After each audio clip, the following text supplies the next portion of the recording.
Welcome to the CEC Report. It's the 11th of September. I'm Robert Barwick and I'm joined again today by CEC leader Craig Isherwood. Welcome, Craig. Yeah, thanks, Robbie. In this week's CEC Report, Abbott's goal of defeating ISIS in Syria is a fraud unless we work with Russia. And while Australia bows to the Queen, we have no sovereignty. So, Craig, this week there's been a big announcement by the government, Prime Minister Abbott, that Australia's going to take 12,000 refugees from Syria, right, to help resettle them. Now, that's frankly something we would welcome. However, I have to point out I'm a bit concerned that it's somewhat token because these refugees aren't expected to get here till Christmas, and they're sitting there and they've been sitting in these refugee camps for years. What's the delay? It's just, if they need help, they need help. Let's get them over here. We put out in our alert service publication this week on the front page, we just showed a few graphics, including one from the Launceston Examiner back in the late 40s when Tasmania had an intention for economic development and the hydro scheme down there. They heard about refugees sitting up in refugee camps in Europe, Poles, etc., right? Get them down here. We went over there and headhunt them, bring them to Australia. We can do something with them and put them to work. Yep. So we have a different view of that now, and this is all we hear about it is the expense of them, etc. But like I said, I'm a bit concerned about the tokenism of it all. We'll see how it unfolds. Christmas just seems too far away. The bigger issue, though, is the same day he announced that, Prime Minister Abbott announced that we will, as a country, bomb Syria. So we're going to create more reasons for refugees to leave Syria. I mean, there's a population of, 16 million Syrians, right? There's 8 million left. Yep. And that's, if there's 8 million left, there's literally millions of refugees. 10,000 or even 12,000, Robbie, is not very many. And where are these people going to go? And see, you sort of wonder about, this is all couched in security issues, and you're talking about ordinary people here. Bring them to Australia. And I'm sure there's enough families around in Australia that we know will say, look, I will look after a family. Of course. On behalf of the government, I will take responsibility for this family on behalf of the government until all their paperwork and everything is properly sorted out. We'll get them established. Now, that's what I know has been done before, particularly amongst the Christian churches. Accepting refugees. And countries like Iceland have a big movement there at the moment where the households are volunteering, will take refugees. They're showing up their governments. How many households do we have in Australia? Hundreds of thousands of them. And of that, we're asking, say, 12,000 households, or not even 12,000 households, a poor 5,000 households, 6,000 households to say, will you sponsor a refugee, look after them on behalf of the Australian government until we get things properly sorted out. That would be the same way to go. It's a humanitarian way. But see, the Abbott government and Julie Bishop have to play up this terrorism agenda because this is part and parcel of their push towards the next federal election, but also on behalf of Obama and his whole geostrategic and political so-called war on terror, which is not really a war on terror. Well, let's talk about that part because this is why the announcement of the refugees coinciding with the announcement that we're going to bomb Syria, our decision to do that is part of a British-American strategy, right? And there's a sense, a suspicion, Craig, that some of the way the refugee crisis has blown up and been handled, because it sort of came out of nowhere almost. A lot of these people have been living in Turkey for 3 years. For some reason, the Turkish government, which frankly is not a very good government, let them go, and all of a sudden you've got this reaction. And you're talking about hundreds of thousands of refugees just flooding across Europe. Yeah. But you get this sense that the governments of like the United Kingdom have used the understandable humanitarian response where people have looked at the picture of the little boy drowning, etc., and thought we have to do something. And they cynically turned that into, yes, we'll say we're doing something on refugees, but we'll say we also have to solve the crisis, so we've got to bomb ISIS, right? And they are bomb them in Syria. Have to get rid of Assad, which is the same modus operandi of what happened with Saddam Hussein, yep. Gaddafi in Libya, and look at what has happened. Look at the mess. And they're playing up this Assad thing in a big way, right? So what we're hearing at the moment a lot is Assad has butchered 10 times more people than ISIS. Assad is the real problem. Now this is where the Russians, though, come in. But just before I mention that, I just want to make a point about another issue we've been referencing on this for the last few weeks on this program. The way things stand at the moment, what Abbott's announced as our bombing ISIS in Syria is a fraud because we're doing it under American auspices, and it's been a fraud all along because ISIS was America's creation all along, and that General Flynn from the Defence Intelligence Agency told the White House their policy was creating ISIS, and he was asked, were you ignored? He said, no, it was a willful decision to create ISIS. That's what we're dealing with. And while America's been in there bombing, supposedly, ISIS hasn't got weakened at all. But at the same time, America put these batteries of Patriot missiles on the Turkish-Syria border, which stopped the Syrian Air Force flying over those areas and took away the only advantage the Syrian government, Assad government, had over ISIS, right, and has allowed this thing to flourish. And so this question of Assad is quite key. So here's Russia. And the first thing Russia says is, and Putin says, Assad is not the problem. Now, Craig, we've been saying that all along as well. And when I say all along, go to our website, you'll see our statements going back to 2011 on this. Assad was the next target after Libya, right? Before they targeted Assad for overthrow, there was no flood of refugees coming out of Syria. That's the bottom line, right? He is not the problem. He has reacted to them targeting him for being overthrown, and frankly, he would have known that given he was the next target after Gaddafi, not only did they want to overthrow him, they wanted to murder him, right? So there's been a reaction there, but Russia is saying Assad is not the problem. So our objective here is we intend to stop ISIS from overrunning Damascus and take over the whole country, but we will not play along with this policy of the West to get rid of Assad, right? And of course, the fact that Russia has said this shows up American policy anyway, because America's target in Syria was never really Assad per se, it was Assad because he's an ally of Russia. Russia was always the target. Now, Craig, when it comes to fighting terrorism, like I said, if we're serious about fighting terrorism, there's no more experienced country than Russia, right? They've had to deal with some really horrific stuff over the years. Yeah. And I think it's the 10th anniversary this week of the Breslin massacre of like 180 school kids. This was the school kids, that all these kids were taken prisoner by these Chechen terrorists, that's right? Yeah, Islamist terrorists. And that's the 10th anniversary now. They've had to deal with a lot of this stuff, right? And been ridiculed the whole way in terms of dealing with it.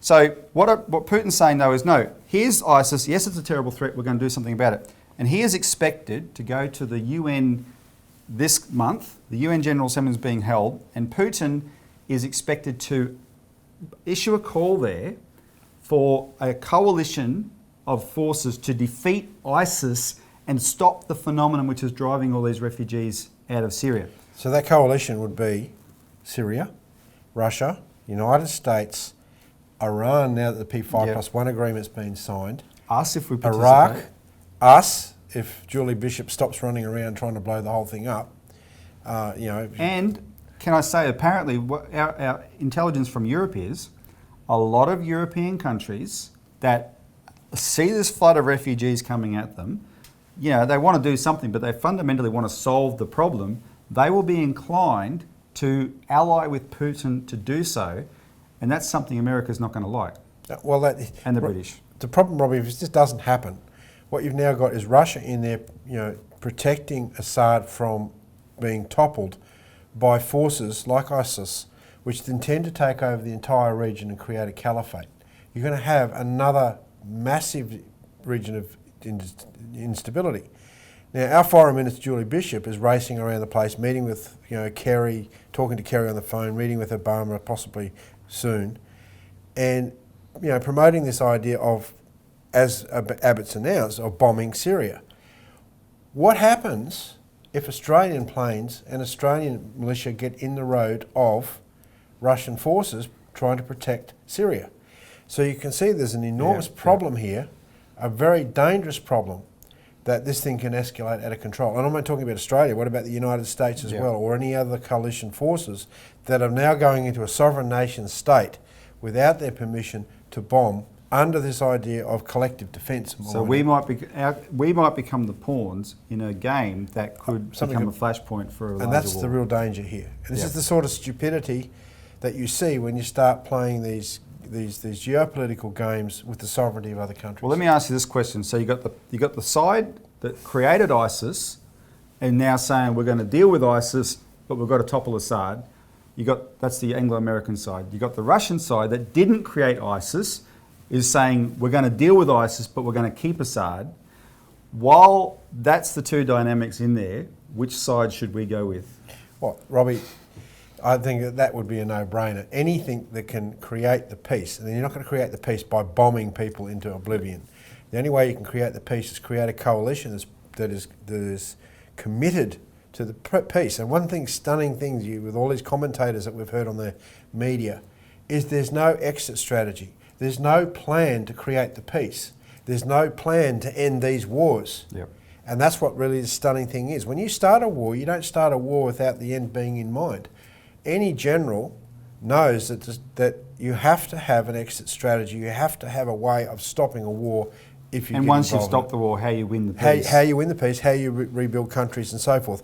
That isn't even being discussed here. Well, look, Craig, for the sake of time, what I want to just say to wrap up this segment, this coming week, our publication, the Australian Alert Service, is going to cover this in detail, including a briefing we just got from Helga LaRouche, who is German, US-based, but she's right on top of things in Germany as well.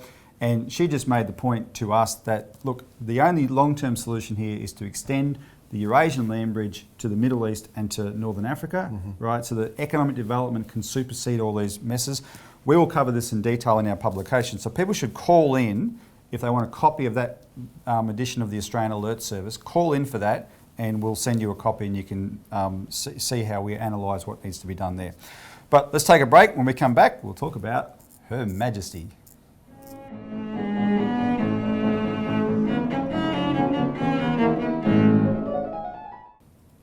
Welcome back to the CEC Report. While Australia bows to the Queen, we have no sovereignty. So Craig, this week we're covering this subject because we are commemorating Queen Elizabeth's reign. She has broken the record as the longest reigning English monarch. Now we thought of ways we might commemorate this. One of our ways was, there's a whole lot of PR surrounds the royal family all the time, right? So we were playing around with this headline. Frau Battenberg breaks Mrs. Brown's record. And to explain that, Queen Elizabeth was married to a German. His real name is Battenberg. Mountbatten is the anglicised version of it. She's from a German family. Her own family is German, Saxe-Coburg-Gotha anyway. Windsor is a made-up name. So we call her Frau Battenberg. And Mrs. Brown, of course, was, Queen Victoria spent the last few decades of her life having an affair with her horseman, John Brown, because the love of her life died young, etc., and she lived forever. And of course, this is known now, but this is you don't talk about these things to do with the royal family. So anyway, because we have to say this, because otherwise what you get is this gushing adulation through the media, right? You're supposed to believe everyone thinks it, and you'll always see some little old lady take the media into her room and look at all the Union Jacks there and all the figurines of the Queen and how she's worshipped her whole life and whatever, and you think that sort of epitomises the public. And probably most of the public don't care at all. I just wish that 150 years ago, Robbie, we actually had, as was being fought for in this country, the United States of Australia as a republic. Now, we've written a lot about this, in terms of our own history, and there was a real Republican movement in our country to do away with the monarch and actually become a republic, modelled on the Abraham Lincoln idea of a republic. And so this week we did a press release on that, and people can see that on our website. But I'm glad you raised that, because the people who today advocate for us to become a republic talk about it as if it's purely a symbolic change. And of course, it is far from that. We advocate for Australia to become a republic because the Queen, correct me if I'm wrong, is not a mere figurehead, a benign, powerless figurehead from over the sea who's just the titular head of our country. The Queen is someone with real power, and that real power gets used to keep our sovereignty as people and as a country in check, so that we're always doing ultimately what the oligarchy she represents wants. Well, this is why the system hasn't changed in 150 years, Robbie. instead of getting a republic, we actually ended up with this thing called responsible government, Yep. which is where the monarch actually expresses her powers through the Governor-Generals and the governors of each state, but also the ministers of the Crown, who have to swear allegiance not to the people, but to the Crown. So you have this system, and we were given a constitution by the British Parliament. It was ratified by the British Parliament, and it was accepted by the states through a referendum down here. But that was only to basically limit the powers of the states relative to the to the Commonwealth Constitution, and to define clear areas from within which the Commonwealth could operate.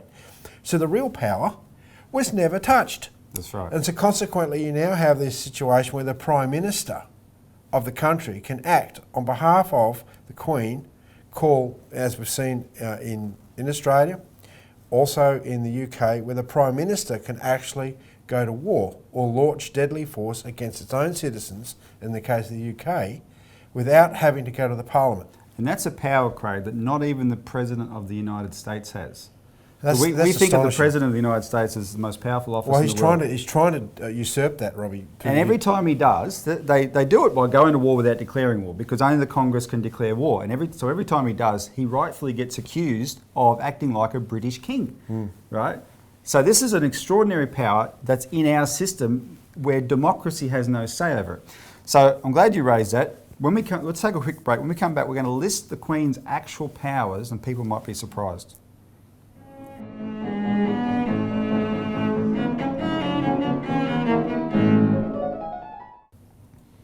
Welcome back to the CEC Report, where we're discussing, while Australia bows to the Queen, we have no sovereignty.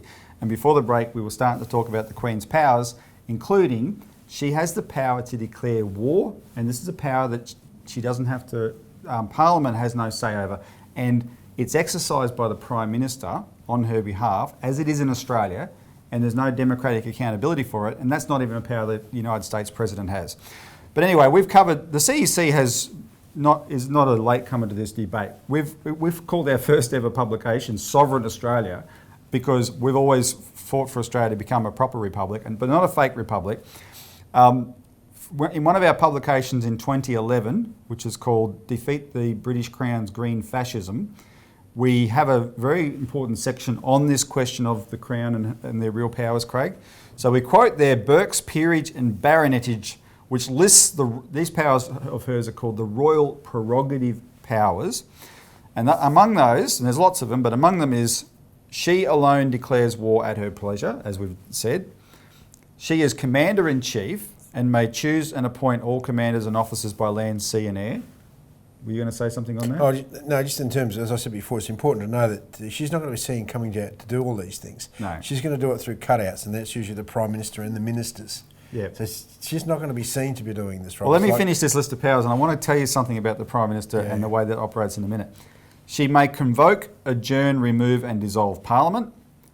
And in Australia, most of these are exercised by the Governor-General in Australia. She may dismiss the Prime Minister and choose his or her replacement, and she alone may conclude treaties. So yeah, other people exercise them for her, and in the UK it's the Prime Minister. In Australia it's the Governor-General under the advice of our Prime Minister, which in practice means our Prime Minister.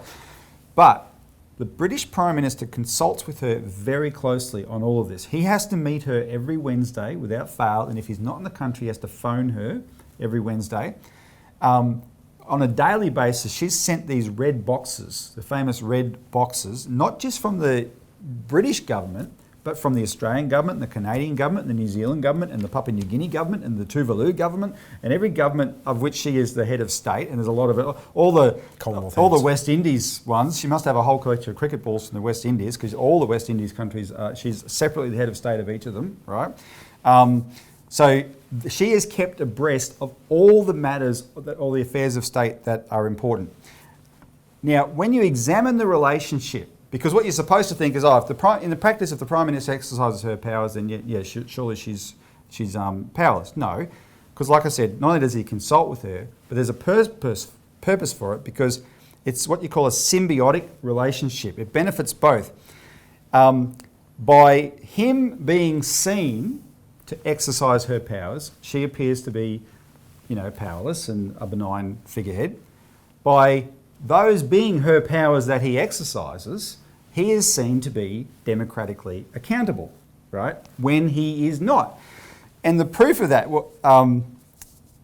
is something just happened in the UK in the last fortnight. Now, Jeremy Corbyn is one of the front runners for the Labor Party leadership election, and he is the front runner. Yeah, he's one of the 4 candidates, but he's a front runner. He could be confirmed tomorrow as the new leader of the Labor Party. The other day, he called for the royal prerogative powers for the first time to be subject to a parliamentary veto. In other words, to make them democratically accountable. The problem is, Craig, if you believe the misinformation about the Crown, most people would think they already are democratically accountable. The reaction to his call proved they weren't. And the reaction, the Telegraph newspaper in London, which is so pro-monarchy, it's called the Tory Graph, they had a hysterical reaction to this proposal, and they quoted Sir Anthony Seldon, who's actually Tony Blair's biographer, and he said, this is his response to this proposal to give Parliament a say over whether the country should go to war or not. It's hard to know what would be left of the monarchy. The fact that Jeremy Corbyn is saying that would be seen as an assault on the monarchy. It would be crossing the Rubicon. He would be the first Labor leader who started talking about a reduction in the role of the monarchy. It would be very serious. Of course it would be. It's necessary. Well, exactly.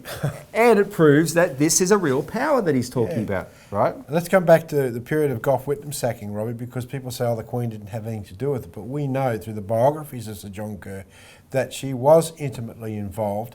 Every step, he kept her posted every step of the way. He consulted with her on everything. Yeah, and see, this mythology of her being a powerless figure it serves her interests, because if people really understood that they were being dictated to by, in effect, a dictator, they would not tolerate it. And Craig, there's a constitutional law expert in Australia that we've quoted, Anne Toomey. She wrote a book called The Chameleon Crown, The Queen and Her Australian Governors. And she says, look, this crown is such a powerful institution, but you don't know it, right? So she calls it the chameleon crown, which, quote, takes great care to protect itself by blending into its background so carefully that its presence is barely perceptible. And so you would say that it's the kind of, the power the Queen has is the kind of power you don't notice unless you defy it. And of course, there was so much about the Whitlam government, the intention of buying back the farm to take sovereign control of resources, which would have affected the British Crown's control of resources, etc. This was a defiance, whether they knew it or not, and so they got to experience the real power of the Crown. I want to come back to the 150 years ago, Robbie, to when we could have become a republic, because we were given a constitution by the British Foreign and Home Office. It took out all the necessary and the important stuff that the US preamble of the Constitution had in it. We could have become a republic back then, and they would have been shaped the last 150 years. But the British Crown knew that Australia was an important political and geographical outpost for the British Empire, the British East Indies at that time, and they could not let that power go into the hands of a democratic system of a republic. And that's what we still haven't got, and there's a proof there. So if people want copies of that very good pamphlet that we wrote in 1999, then they can call up and get a copy. And that pamphlet's called From the First Fleet to the Year 2000, The Fight for an Australian Republic. So any of the publications we've mentioned today, feel free to call in for a free copy. We'll send it out to you and you can read up on these subjects. But Craig, that's it. We've run out of time. Again. Thanks for tuning into the CEC Report, and tune in for next week for more.